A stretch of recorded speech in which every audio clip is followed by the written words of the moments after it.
Raise your hands if you love watching relationship and love reality TV shows. So I'm talking about 90 Day Fiance, Love is Blind, Married at First Sight, those type of shows. My husband and I love those shows, and the more that I talk about them, the more I realize that we are not alone. And I think there's just this certain obsession with being able to watch the beginning of someone's journey, having that will they or won't they thing, and then also being able to like predict how things are going to turn out and being able to see it. So, if this is your first time watching or listening to me, my name is Keisha Rice. Welcome to Confidently Cherished. I am a dating coach for passionate, ambitious women of faith who are learning how to heal their unhealthy relationship patterns and to create new patterns and great, satisfying relationships. And this podcast is all about how to do that, how to go through that process from healing yourself to getting out there, meeting, dating, to finding that right person and maintaining a healthy relationship.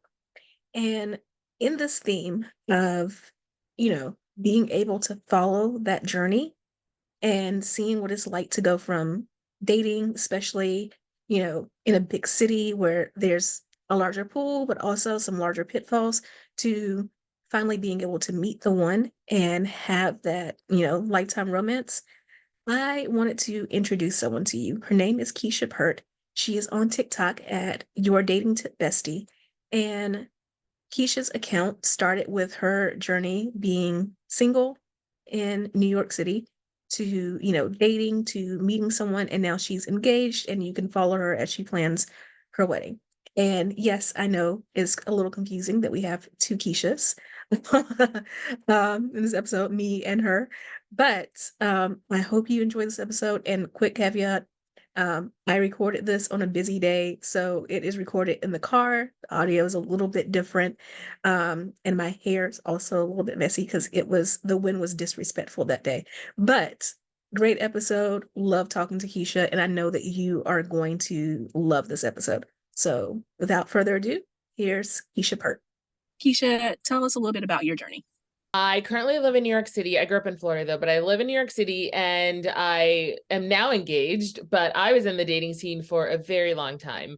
So I was single for about 9 years before I met my fiance. And when I tell you it is rough out in the dating world, it is so rough, especially if you live in a major city like New York City. There's so many single people and I did it all. I've done dating apps. I did speed dating. I was like, I want to meet my person. And at some points, I got a little desperate, but then I realized like, yeah, we need to take it back and we need to change some things. So after spending many years in the dating scene and, taking time to work on myself, and I went to therapy and I really started to focus on me and finding joy. And then I came back to dating from a different place and I was so much more successful. And I learned a lot about dating, now being on the other side of engaged to the love of my life. And I've realized what works and what doesn't work for the most part from being in the dating scene for so long. You start to see a lot of things where it's like you can tell when somebody's truly interested in pursuing you, and you can tell when someone's just stringing you along and like making you think all these things. So after many years, I finally found love. I did not give up. And I'm so glad I did not give up because it's really so worth it when you meet your person. Like it's truly amazing. And I think because of the journey I've had, like my friends who've known me for a long time have remember me doing stand-up for 4 years about being in the trenches of dating. Like I've gone on so many dates. So the fact that I've now met my person and I've like gone through the journey, it makes it even more special because like I was in the trenches and now I'm on the other side. And it just goes to show like if you just don't give up and you keep putting yourself out there, you will eventually meet your person. And you just kind of have to trust the timing of your life of when it all unfolds, because everything happened for me at the perfect time in my life. And I would not change a single thing. I'm so glad it happened when it happened. And like I'm living in this now versus like years ago. My journey into becoming a dating coach was at a quarter life crisis. You know, all of my friends were getting married and getting engaged, or it seemed that way, or, having babies and stuff. Um, I my friends were having all these career successes, and I was at a job that I hated. I was in this situationship that was, not going anywhere. And one day I just broke down crying. And I just remember telling God, like, I don't even know what I want in life right Mhm. now, but this is not it. Just Right. not this, right? I think that so often we overlook that whole idea of sometimes we're not motivated to really do the things that we need to do to grow and heal Mhm. until we have that rock bottom moment. Right. And that there's just a lot of blessing in that we just overlook.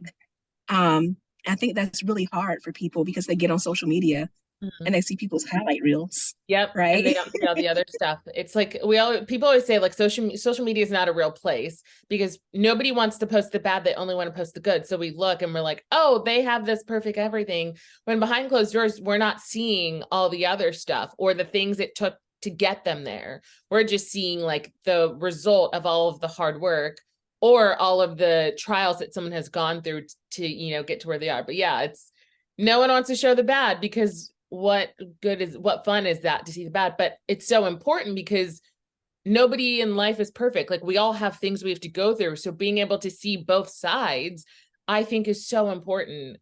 And it goes to show like we're all just regular people. It's not, no, this is how we need to remember things because it's so easy to get caught up in, oh my God, I want the life that this person has. They look like they're so perfect. It's like they're not. They're human beings like me and you. We just happen to be seeing the best parts of their life, but not every day is the best part of your life. Dating is the one place where that's true and it's not true. Hmm. Because on one hand, we see the girlies who are out there getting spoiled and like having Hmm. trips to Paris and all that. And then we're also seeing so much terrible relationship Hmm. content. Hmm. That's how I found you because you Yeah. stitched a video talking about why are there no positive dating coaches out there? Yeah. And I try very hard to be a balance of both positive and accountability. Hmm. Because we can spend hours and hours talking about men are trash, Right. but if you continue to date men who are trash, Hmm. there's a common denominator there, right? Right. Exactly. And I feel like, I started my TikTok journey in 2020, when the world was crazy. And when I initially started TikTok, I kind of was just posting random stuff. Like I didn't really know what I was talking about. And I, was dating during COVID, and dating during COVID is a whole different thing. But when I like got back into dating during COVID, I wanted to use it as like, okay, let me use this as my video diary to myself and kind of see like what happens. Maybe other people can relate. And like, that's kind of where I started talking about dating. And then it became like this video journal of like, I'm on a journey to find love and like, come watch me. Will it happen? I don't know. Like, let's see together. And then it kind of evolved into this really cool thing. And I feel like we see so much men are trash. There's no good men out there. And it's like, if we're feeding into that, you're never going to find your person. And listen, there was a point in my life where I was like, there's no good men out there. I was playing the woe is me card. I'm like, I'm going to be single forever because I also saw all my friends getting into relationships and getting married. And I was like, I want my fairy tale. Like, when is it my turn? So I am very guilty of playing the woe is me card. And where did that get me? Absolutely nowhere. Playing victim of like, I'm never going to like, and we've all been there because it's hard not to when you see other people around you and you want that for yourself, especially when you have a big heart and you have a lot of love to give, like you want to give that to someone else. So it's easy to fall into that mentality of like, woe is me, whatnot. But the stories we tell ourselves are going to keep repeating. So if you think all men are trash, guess what? The men you meet are all going to be trash because our words are so powerful. So whatever story you're constantly telling yourself, that's what you're going to see around you. And I wanted to change the narrative of there are great men out there. You can find your person. You will. And a lot of people have a really hard time in dating. And I did too. And I think that's why I was so relatable, is because I wasn't someone who went on the first date with a guy and met the love of their life. Like I was in the trenches, deep in the trenches. You ask anybody that's known me for at least 5 to 10 years, they're like, we remember you doing stand-up comedy about being on all the dating apps. We remember you talking about all the dates you were going on. I have old screenshots of like messages men have sent to me on apps. And I was like, you could not make this up if you tried. Like my people know, like I have been through it. So I feel like I very much understand just how hard it is because I went through it itself. And I want women to believe that their true love is real. It does exist. Yes, it's a lot of work. Yes, it takes longer, but when you find it, it's so amazing and so magical, and it will make all the times it didn't work out with anybody else worth it. And you'll understand why it didn't work out with anyone else, because then you've met your person and you're like, oh, now I get it. And I want people to see, like, I know it's hard, but just please hang in there, because I think everybody deserves to find their person. I know everybody wants love, and like, especially in this new world, everybody wants that companionship. And I think it's so important. So that's why I wanted to change the narrative, because there's so much toxic energy out there regarding love and relationships and dating, and people saying, no one's happy in marriages, and no one has a healthy relationship. I was like, but there are a lot of people that are really happy in their relationships and don't talk negatively about their partner, and like love their partner because they're their best friend, and like they love doing things together. I want to show that side. I don't want to I mean, I think it is good to see the other side, so you know what not to look out for. I think you need to see what an unhealthy relationship looks like, so that when you're looking for a healthy relationship, you can start to see, ooh, that's a red flag, that's not good. So I think we need to show both sides, but when so much of it is negative, it's like, that's a Debbie Downer. Like, then you're like, why would I want to go date if all people are talking about is how miserable it is to be in a relationship? But it's like, no, like, I love love. Like, I love love. I'm a hopeless romantic. I'm like, I want us all to find love.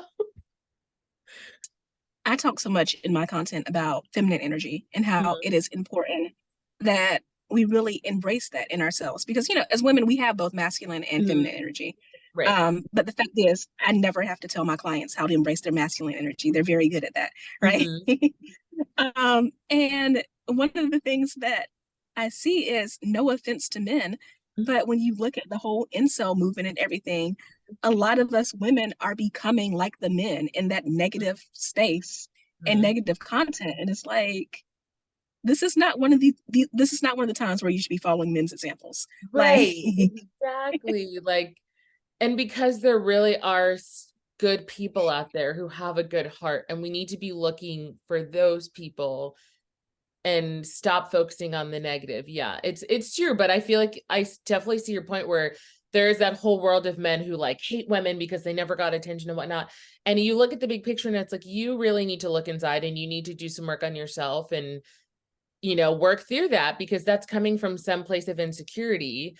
And when you work through that, you'll start to see the world through the other side, or like your eyes, will kind of be open, and you'll start to see that it's nothing against you. It's just maybe you haven't met the right people, or, there's so many factors. But yeah, I think there's a lot of people who, like you said, don't want to do the work, because it's hard. It's not easy. You have to go internal, and like, those are some scary feelings when you have to confront, like, okay, why am I like this way? Why do I all of a sudden jump to conclusions with men? Why am I drawn to these type of men? Like, you have to sit and really do the work. And a lot of people are like, no, it's, they want to put up this wall, but it's like, but that's where the change happens, when you do the work and you get a little uncomfortable, because then you learn a lot about yourself, and then you can start to grow and heal. And it's a work in progress. It's not going to happen overnight.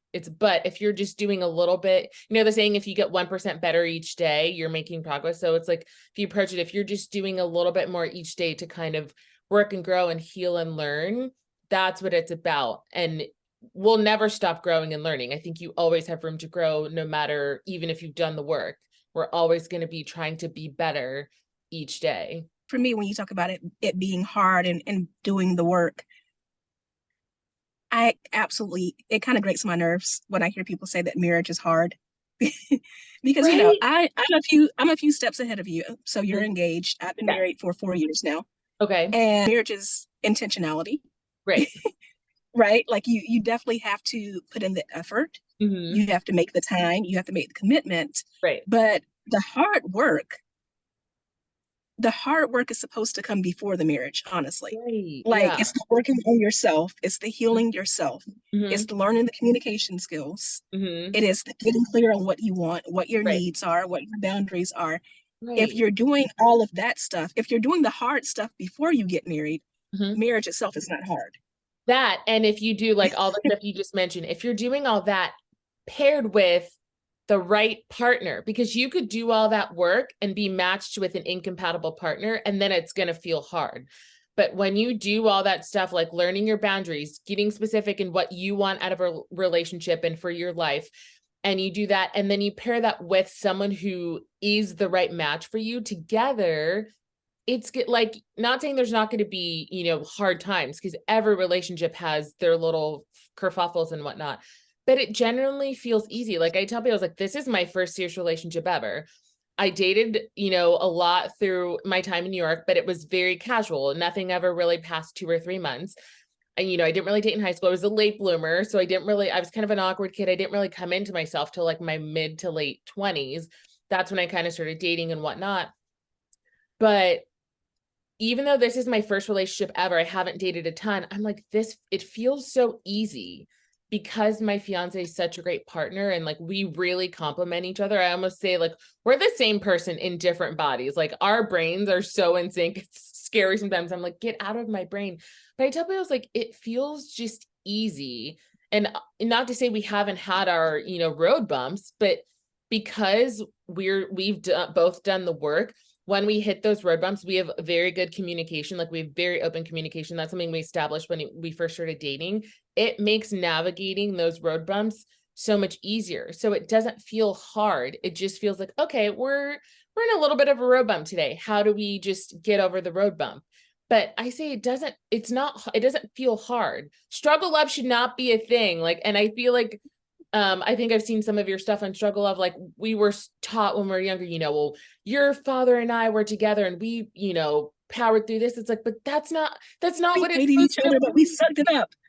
That's not love. That's not true love. Like that's not meaning love. Like you stayed together for the sake of, because you didn't want to break your family apart when you don't actually like each other. That's not healthy. Like, and I think so many people are used to seeing struggle love that they're like, you should have to fight for your relationship. And if you're not fighting, it's not real. I'm like, you shouldn't have to fight for your relationship. There's a difference between like, when I say like, I mean, literally fighting, like you're arguing, whatnot. And when a healthy relationship, when I say fighting for your relationship, it's we're choosing to go through this together and moving through those hard spots, versus struggle love is you're actually fighting, you're having arguments, you're screaming at each other, you're calling each other names. I'm like, do you guys like each other? Like what, you know? But I think so Or many when people. you're constantly talking to other people and it's he's great, but Yes. Mm-hmm. I love him, but when you Mm-hmm. constantly have to say but all the time, there's a problem. Yeah. And I think there's, you know, obviously, you know, like there's going to be times in your relationship where your partner's going to annoy the crap out of you. You know, that's just a given. It's not going to be sunshine and rainbows every day. But I feel like you said, I hear people say bad things about their partner. And I'm like, I couldn't even think to say something like that about my fiance. Like saying negative things in that aspect. It's like, that's the difference between, oh, he's annoying me right now because of XYZ versus, I can't believe, you know, my fiance or boyfriend did this because he's an asshole or something. It's like the words you say about your partner are reflective. So if you're constantly saying, like you said, I love him, but, and it's like every other sentence is that, it's like, then why are you together? Why are you, like, it shouldn't be that way. I kind of teased this in the intro. Well, saying there's some things that you and I disagree on. Okay. Because there was a video of yours where, and I'm going to defend my position. Yes. And that's what it's about. Like everyone's entitled to their own opinion, but I love a good, you know, I love a good conversation around things. A video where you're talking about like coffee dates. Mm-hmm. And first of all, let me just say, I absolutely hate this debate online because on one hand, I completely agree. I am not a fan of the coffee date or the drink date. Okay.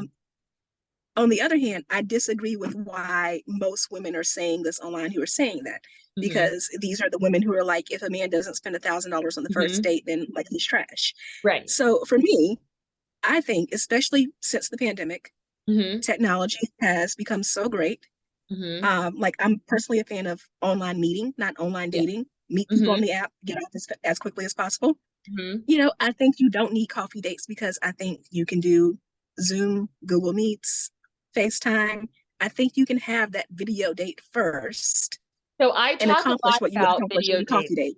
Yeah. So I love video dates. I've talked about this a few times on my profile that when I was dating, I said the best way to ask me out was a video date or a phone date. Like that's how I wanted our first date to be, was one of those, because like you said, you don't have to like leave your house and waste your time in case it doesn't Right. work out. But like you said, everyone has access to phone technology. It's just easier to meet people that way. But I know a lot of people are not a fan of virtual dates. So I like the coffee date or the drink date as a first date in lieu of those people who are just like, I hate video dating. It feels weird. I feel like there's ways to do video dating where it doesn't feel weird. Like when I was dating, I did a date where it's like we did show and tell, and we brought 3 items from, I can't remember if we had picked activities or whatnot. And on our date, we sat and we had a drink and we did a show and tell, and it made it really fun. I think there's so many great ways to make video dates fun. So, but I understand your point. I understand why you personally don't like coffee dates or drink dates.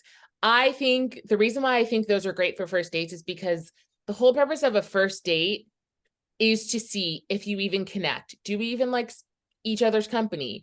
Figuring the basics out. And I think it should be more of a low key date. You should not be spending 3-4 hours on a first date. In my opinion, I know people will disagree with me, which is fine. But in the event you meet up on a drink date and you're just not really vibing, a coffee date is short that if you need to get in and get out, it's an easier way to say, this was lovely meeting you, but I just feel like we're not connecting. Versus if you go on a first date, let's say to this really extravagant dinner place and it's 3 courses and you sit down and in the first 5 minutes, you immediately know this is not it, you're stuck. And I've definitely been on dates where I've done dinner dates as first dates back in the day. And I don't really like them because I've realized I went on a date where I knew immediately in the first 5 minutes, this wasn't vibing. And I felt stuck. I felt like I couldn't get out because now we've got to wait on food and it's just too long of a commitment. So that's my personal reasoning for why I like the lower key first dates, a walk in the park, ice cream, coffee, because you're just kind of setting the tone. And then if you guys hit it off, you can either extend the date, which I'm a fan of. I've done that before where it's like we meet, we're like, oh, this is great. Let's go do XYZ next.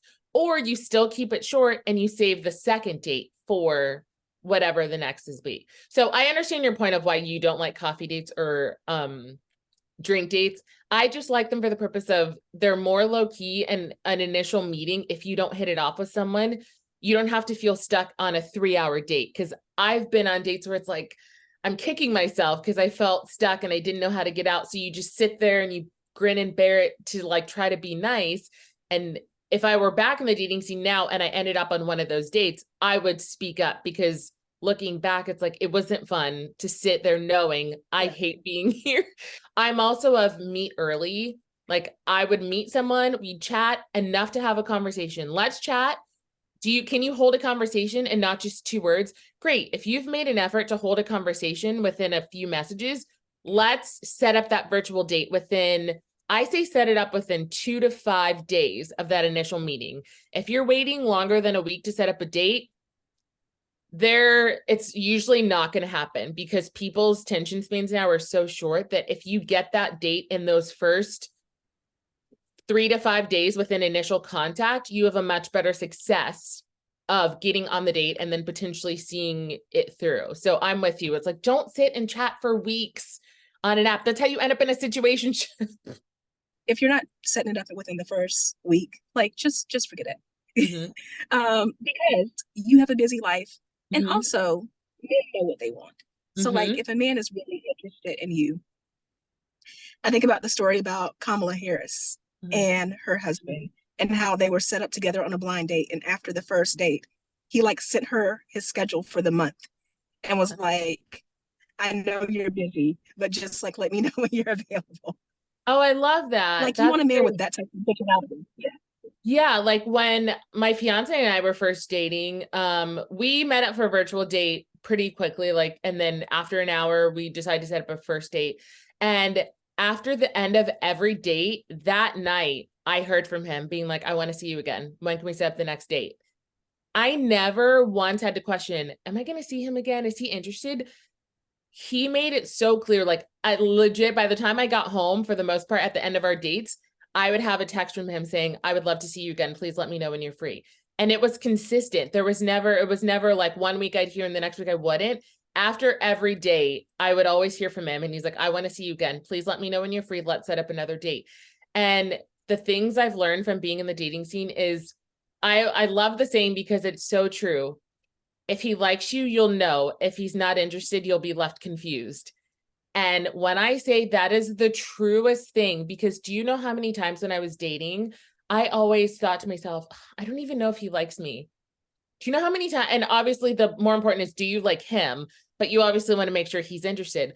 But there were so many times in dating, I would ask myself, like, I don't even know if this guy's interested. And I would be left wondering, am I going to hear from him? Am I going to text him?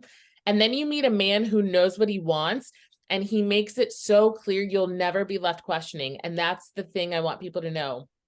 When a man is truly interested, you will know. He will make it so clear you won't even have to blink your eye. You'll be like, okay, yep, he's already set up the next 3 dates, or he called me as soon as I got home and said, I want to see you on the, you'll know. So I always say, if you're not sure if he likes you, he probably doesn't, because if you even have to ask that question, it's probably time to move on. It's sad. I know it sucks, but spend your time with the people who know what they want. And there are men who will make it so clear.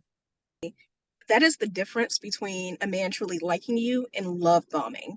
Mm-hmm. Because I have my clients ask me this all the time. Like, I met this guy, I think he really likes me, but again, social media, I hear so much about love bombing. How do I know that it's not love bombing? And I say, for me, my husband did not sweep me off my feet. And I think that that's a fantastic thing. Yes, Like, I actually my feet are clearly on the ground. Like, I knew he was intentional. He was like, I really like you. He gave me gifts. He spent on the date, stuff like that. But it wasn't like over the top where I was in a whirlwind. Yes. And I just made a video about this yesterday because one of my followers asked, how can you tell between a man who's genuinely interested versus love bombing? And I talked about that. I always say the best way to describe it is if it's almost like you feel like you're being smothered, versus a man who's genuinely interested will do it at a nice, comfortable pace that's intentional. And I love that you said he didn't sweep you off your feet. My fiance didn't sweep me off my feet either. I always like to say our first date, when I left our first date, I didn't leave being like, that was the most amazing date I've ever been on. Because honestly speaking, I've been on dates with other men in the past that were more amazing than our first date. But those dates where I thought this is amazing, looking back, those were all either me being love bombed or it's that fireworks that people think they need to look for. That's not what we should be looking for. So when I left our first date, it was very like, oh, that was a great date. Like, it was a lot of fun. Like, I'm interested in seeing him again. I like to say it didn't feel boring, but it felt comfortable and it felt safe. And I say, that's what you want to be looking for. It should feel comfortable. It should feel safe. It should feel peaceful. Those are the key words I tell my followers. When you're dating someone, if you feel butterflies, I'm like, I know you don't want to hear this, but I'm like, butterflies are our body's way of telling us we have anxiety about the situation. And as someone who's had butterflies on a handful of dates in the past, I look back now and I'm like, oh yeah, that crashed and burned. Like, that was not it. So I like to tell people, love bombing, they'll start trying to impress you so much so soon. And I'm like, it's going to happen gradually, where they're going to slowly pull out the stop, slowly pull. And each one, it's like gradual over time. And then maybe eventually you might end up with the guy who's like doing all the lavish things, or you might not. But a guy who's intentional will still make it known. And he's still going to try to impress you in a way that's not him blowing $1,000 on the first date and him flying you to Europe and picking you up in a lavish car, when so many women think that that's what they want. And I'm like, that's not the reality. Most women are not going to have that situation. Very few women are lucky that they get that they happen to meet the man who gives them this luxurious life. But I made a video recently where I was like, I'd rather be rich in love than be rich in money, because yeah, you could have a man that treats you and wines and dines you and spends all this money, but then treat you like crap. But then you can have a man that like is really working hard and he's doing what he can and he shows you so much love and he's making a conscious effort, and you're going to feel so loved and respected by that man. And that's the man you want to choose, because you're going to see his character and he's going to show you that if he did have $1 million, he would give it all to you, but he doesn't have it now, but he's treating you in his way, like he has $1 million, but it might not be. It might be $10,000, that. So I always say, like, be wary of the people who are showing these lavish lifestyles, because, and they're, listen, it's sometimes you watch it and you're like, dang, that would be nice. But you look at the big picture, it's like, that's not real. The average woman is not going to end up in that romantic life with a man. It's just not. I hate, like, as much as we want to see that, the average woman is not going to end up with that. Men flying them overseas and men taking them on these extravagant dates and sending them a dozen roses every week. That's not the reality. And I think we need to take a step back and see what is the reality for the average woman dating. And it's the man with a good character, the man who's loyal, the man who makes you feel like you're the most amazing woman out there and you could feel it. Like, I could be in the same room with my fiance and not look at him. I know that man loves me so much. Like, it's just the way he treats me, the way he is. Like, he'll just be looking at me and I'm like, what are you looking at? He's like, can I look at you? And he's got these, like, I always say he's like a golden retriever. He's got these puppy dog eyes. It's like, you want to look at the character. Two things. One, I always tell my clients, please consider that maybe those butterflies are actually roaches. Ooh, I like that. I haven't heard that. That's a good way. And two, this is why I think it is so important for us to be on social media talking about realistic dating and relationships, because there is that side where women see all of this lavish spending and all that. And like, I will say, I believe in provider men. Like, my husband does provide. He pays the majority of our bills. But he's not a millionaire, Right. But also the other side too, I have coached so many women who have never even received the bare minimum. Like, they've never had a man take them out on a date. Or buy they've always made it flowers. the guy's place. Right. So when a man who is trash takes them on a date and buys them flowers, they think they're in love because they've never even had that before. And it's so important for us to, like, really be open about what bare minimum treatment is. I tell my clients the story of when I was in college. The college that I went to, there was a McDonald's not far off campus. And I was dating this guy, and it really was not a big deal. We just happened to be walking. Right. We kept walking until we reached the McDonald's. We ended up eating there. Okay. And I mentioned that to my dad. So I'm from Greenville, South Carolina. I went to the University of South Carolina, 2 hours away. So I went home that weekend, mentioned that to my dad. He takes me out to dinner to a nice restaurant. We're eating, and he's like, "You're enjoying yourself? You having a good time?" And I was like, "Yeah, Dad, I'm having a good time." And he was like, "Good. The next time a guy tries to take you to McDonald's, tell him no. I'd rather be home with my dad." Going to someplace nice. That's fun. That's funny. And I say that because, like, I thank God that I had a father who was like, yes, you deserve someone who opens doors for you and who does certain things. So it's important for us to be out here talking about what bare minimum treatment is, but also making it clear that no, not everybody is getting flued out to, like, Europe every week. Yeah, exactly. And I think, like, I totally agree with you in the fact that there are women who've never, I've seen so many videos of women who've, like, I've never received flowers from men ever.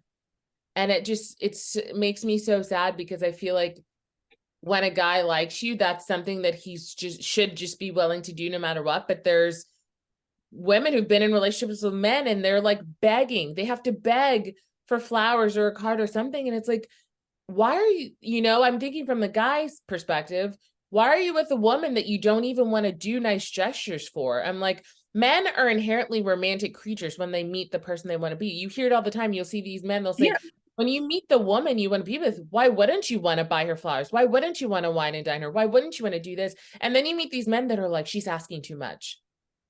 Then why are you dating her?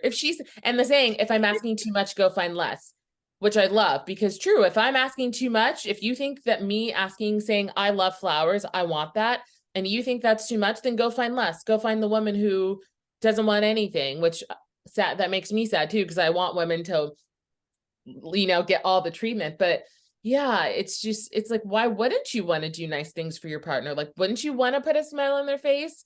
And if you don't, why are you dating in the first place? Like, it just doesn't make sense. But sadly, there's a lot of men in relationships with amazing women. And sadly, I firmly believe a lot of women settled because they thought they were getting older. They felt like they were missing out. And they're like, well, this guy's okay. Like, I'm happy enough. Like, and now they're realizing like, oh crap, this isn't what I want. This isn't what I deserve. And now they're having to either leave and start over, or some of them, I think, choose to stay because they'd rather be comfortable than be uncomfortable and finding themselves again. And it just, yeah, it makes me sad because I think everybody deserves the most amazing love and should be treated amazingly by their partner. And there's too many people out there who are just, like you said, floating by, not even doing the bare minimum. I was like, if they don't trust you, if you don't trust them, if they don't respect you, if they're not doing genuine things for you, why are you allowing that behavior? Because you do nice things for yourself, but then you're dating someone who won't even do one nice thing. You know, I don't know if you saw the video of the girl who was dating a guy and I think she stayed the night at his house, and she said, can you stay on the phone with me for 15 minutes? I'm feeling really tired. I don't want to fall asleep. Do you mind just staying on the phone? And he flat out told her, no, why would I do that? It's like, what? Yeah, I saw that. Yeah, like, that made me so sad. And she realized, she's like, I need to break things off. Cause then it's like, if you won't even stay on the phone for that, when I feel tired, what else won't you do for me? Like a simple phone call, stay on the phone. That's such a simple gesture. You don't have to go out and do anything, but that means I'm getting home safe by you keeping me company on the phone. If you think that was asking too much from her, like, sir, you deserve to be alone for the rest of your life, because it's bad out there, you know? And the sad thing is that so many women are taught to be people pleasers and to serve others that they will make excuses for that. Well, Yep. I shouldn't have bothered him. He was Yeah. tired and all this. And it's like, but you have girlfriends that you could call and would have picked up the phone. Like, some women need to have the same standards for men that they have for their friends. Yeah. And, you know, I know a lot of women don't want to hear this, but I feel like a lot of that comes down to not having true self-worth. Because when you've done a lot of the work and you know what you deserve as a person, you won't accept that behavior from anyone. And when there are women that are just making excuses for men, it's like, honey, you need to take a hard swallow and realize, like, you need to build up that self-worth within yourself, because you're allowing this man to do this and you're making excuses for that behavior when you know you deserve better than that. And I think a lot of women are starting to realize, like, oh, I really need to do some work and I do deserve better. And a lot of women do deserve better. And I want all these toxic men to get out and let them be single forever, because they don't deserve the women who are putting in all the effort while they can just sit here and coast by, you know? But it's also a disservice to yourself Mm-hmm. and to other people. So like, I think about me, and I think about in my coaching, I think about the messages that I've gotten from other women, like, you helped me so much. I was in this terrible relationship, and because of you, I ended that relationship, and now I'm in a happy one, and Right. I'm married or I'm engaged, or you helped me with all of my relationships. My romantic relationships are better, but things that you said helped me set better boundaries with my family, with my friends, and all of that. And I think about the fact that when I decided I wanted to be a coach and I wanted to stop in my full-time job as a journalist so that I could focus on my business, my husband and I talked about it, and he was like, be a freelancer, work in journalism here or there, Right. but focus mostly on your business, and I'll get another job so that you can do that, so that we can pay the bills. I love that. Had he not done that, I wouldn't have been able to become a coach. Right. And I wouldn't have been able to help other women. So we're supposed to grow through relationships. And if someone's not making your life better, not helping you grow, like, again, you're doing a disservice to other people too. You're not going to be in your purpose. Yeah. And I always say, if a man is not actively making your life easier, that is not a man you should be entertaining. Like, if it feels harder in everything while they're around, that man is sucking your energy. So I always say, like, when my fiance and I first started dating, I made it very clear. I don't know if you agree with this, but I'm team date multiple people at the same time. I used to date one person at a time. did not have a lot of success. I used to get hung up on one person, and then I started switching to the other way, and I'm like, oh, this is so much better. You don't get so hung up. So when we were dating, I made it very clear. I'm like, listen, I don't put all my eggs in one basket. I'm dating multiple people. I said, but that doesn't mean I'm not dating intentionally. I said, even though I'm dating other people, I'm still interested, and I will actively be doing that. And I basically made the analogy. I'm like, listen, this train is moving. You can either hop on or hop off, but like, I'm living my life. I have a great life. I have great friends. I'm, doing all this stuff. Like, you can either jump on this train with me as I'm going, or you can hang back here. And he said that was one of the things he loved about me, was because I was like, listen, I'm here. I'm doing this thing. You're either with me or you're not. And I was doing my own thing. I was kind of like, yeah, I'm doing this thing. And like, you're just someone I'm going out with, and like, let's see if we hang. And then it just kept evolving and kept evolving. And now he's my fiance. And, I've really learned so much from dating. And I like to share tips from this perspective of somebody who was in the dating scene a long time. And I did make a lot of mistakes, and, I did have to change my mindset. And it does all matter collectively, because it's like, I did it one way and didn't really have a lot of success. And then I was like, let's try some other things, and revamping and changing my mindset and really finding joy in my life and doing things like that made all the difference. Because then when I was meeting people, I was having fun in dating. I'm like, dating should be fun. I know it's exhausting, but if you're doing it the right way, dating is supposed to be fun. You're meeting new people, you're getting wined and dined, even if you're not getting wine and dine, you're trying hopefully cool things. Maybe you're going to a concert you never heard of, and you're living your life. You should be keeping your social life. You're hanging out with your friends. You're doing your job, whatever it is. And then you're just, weaving people into your life as it fits for you, and then have fun. And I think if you keep that element of like, I'm having fun while getting to know this person, and you see like, are they someone that can hang with me in my life? Or are they someone that's like, oh, we're not just really connecting? And then you little by little, maneuver and see what's working and what's not. And then eventually you'll meet the person that's like, yeah, we like each other. Let's do this and let's see if it works. And then it does work. And you're like, okay, oh, we're in it for life. Great. Okay. Let's join this party together. So yeah, it's been very fun to be able to do that for other women. And like, I've had women stop me on the train. They're like, I follow you on TikTok. Your videos really helped me so much. I went into an audition earlier this year. I immediately walked in. She goes, I follow you on TikTok. I watch your videos. Like, you really helped me dating in New York City. And I think when you are in a big city, it's harder because it feels overwhelming and there's so many more people. But the fact that I'm getting messages of people saying, you keep me inspired to not give up on love. That is the whole reason I do this TikTok. Like, this isn't my job. I legit TikTok for fun. I monetize my TikTok now just to see what happens, but I'm doing this because I genuinely want to help people and want people to stay inspired, because I know I felt discouraged for a long time, and I wish I would have had someone like me when I was, early in my dating, to stay inspired. So I want to be that for other people, because so many people, especially in their 30s, I found love at 35. I just turned 38. Most people now aren't finding love in their 20s. They're not lucky enough to find their person in college. They're like into their 30s or even 40s trying to find love. And I think that's what makes me relatable, is because I didn't find it when I was 20, or I didn't find it when I was 25. I found it at 35, and I was in the dating scene for 9 years. So it wasn't like, oh, I went on one date, like I mentioned before. It's like, so many people want that. And I want to be that inspiration for people, that if they're feeling a little bit, down in the dumps, they can see one of my videos and say, you know what? I might need to take a break right now, but when I come back, I'm going to remember this for when I go back in the dating scene. And like, that's what I want people to remember. So, first of all, to hell with finding love in your early 20s. Like, Yes. Oh, don't get yes. me wrong. I have friends who went to college for their MRS. Mhm. They got it. They are still happily married. But I will say, in my case, my husband and I met, I was late 20s. I was closing in on 30.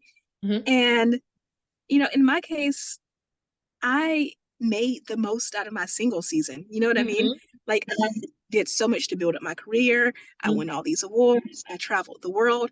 And I really think we have to change this narrative of, We oh, like, do. finding love, if you find love in your 20s, it's great. But if Yes. you don't, like, your single season has so much potential to Mhm. offer you all these amazing things out of life. that Yes, you should be enjoying and taking advantage of. absolutely. And I was talking to someone about this the other day, where it's like, I look back and part of me was like, oh, I wish it didn't take me so long to find my person. But I look back and I'm like, I traveled solo. I did so many great things when I was single.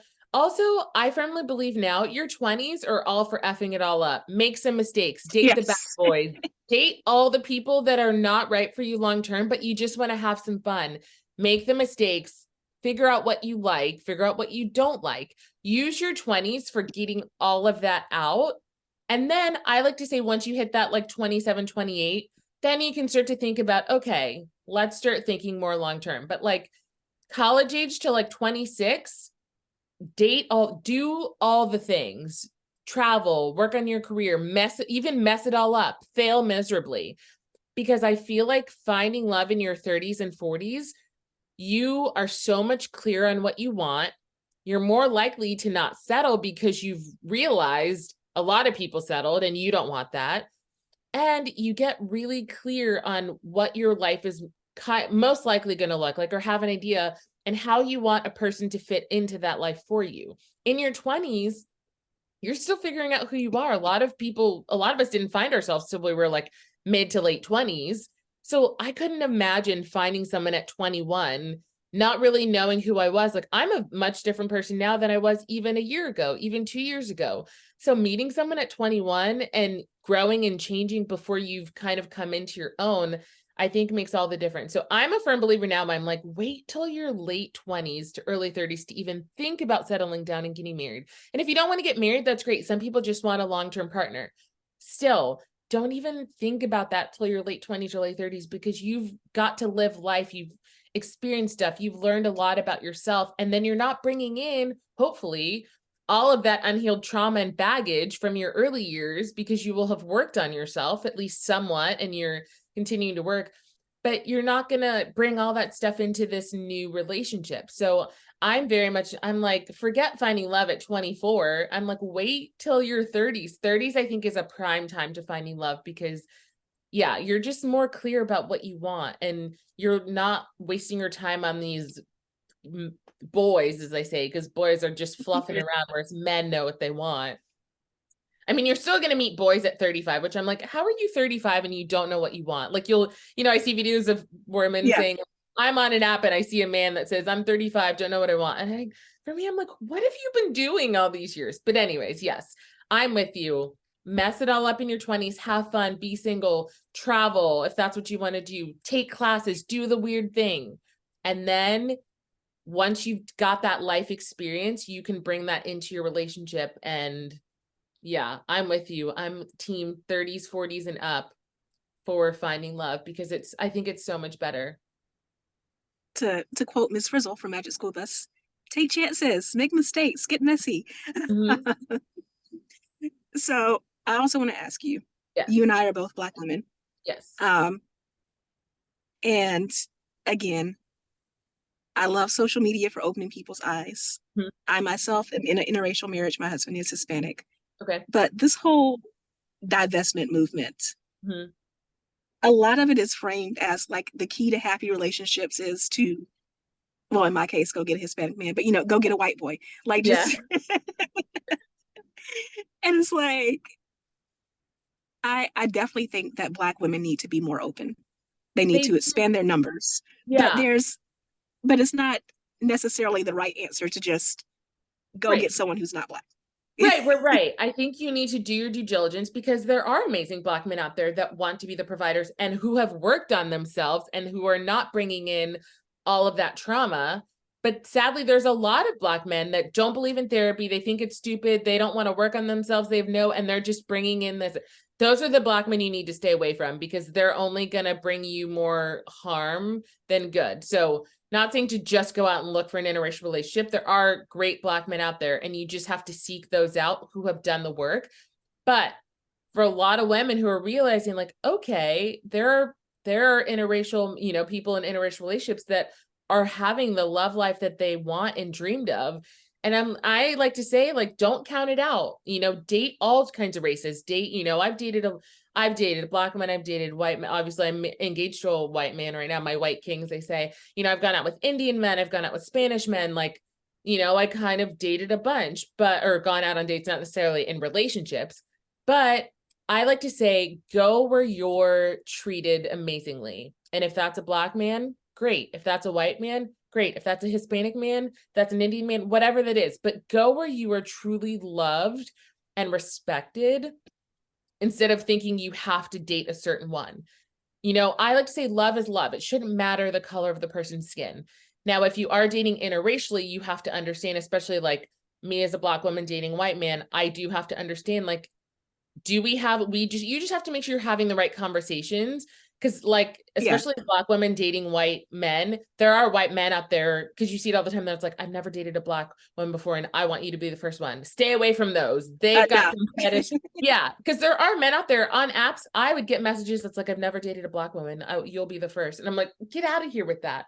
They want you to be their experiments. Their experiment. And not to say, and there may be men outside of our race who've never dated a Black woman, but they won't phrase it as that. That'll never even be like I've always wanted, to say I've always wanted to.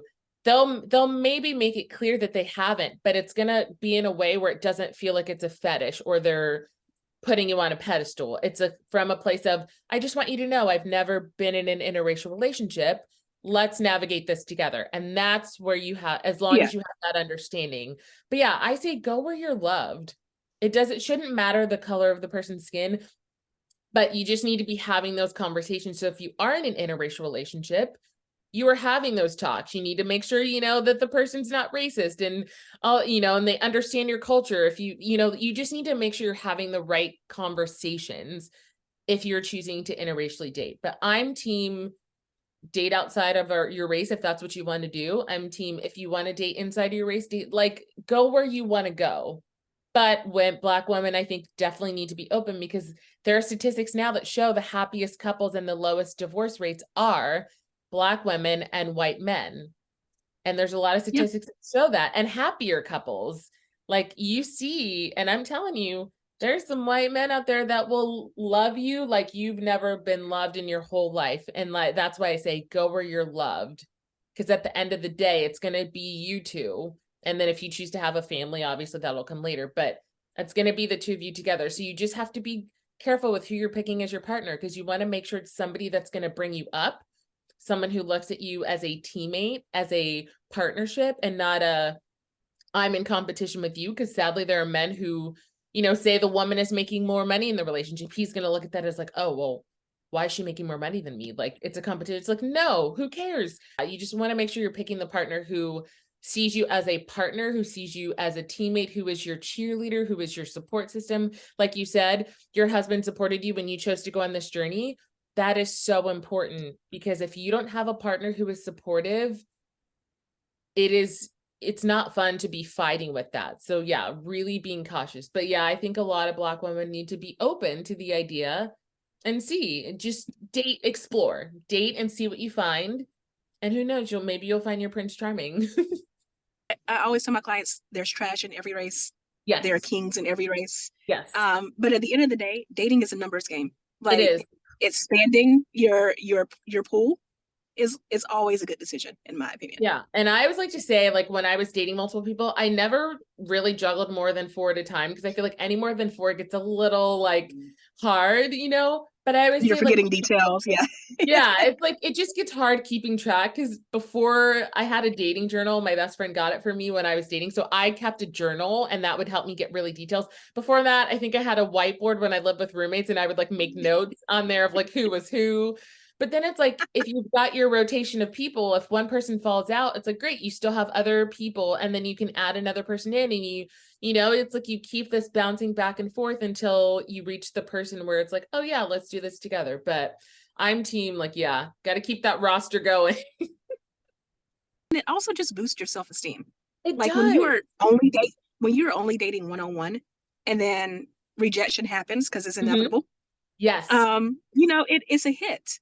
Whereas That's when what I learned. when you're rotational dating, if someone is like, this isn't working out, you're Mhm. like, oh, okay, well, I thought you were cool, but I also have these other possibilities. So And peace out. that Like, yes. And what you just said is the exact reason why I love, you know, dating multiple people, because when I used to date one person at a time, I would get so hung up on them that I'm like, why haven't they texted me? Why haven't I heard from them? And I feel like people can sense that energy when you're like so hung up on yeah, them.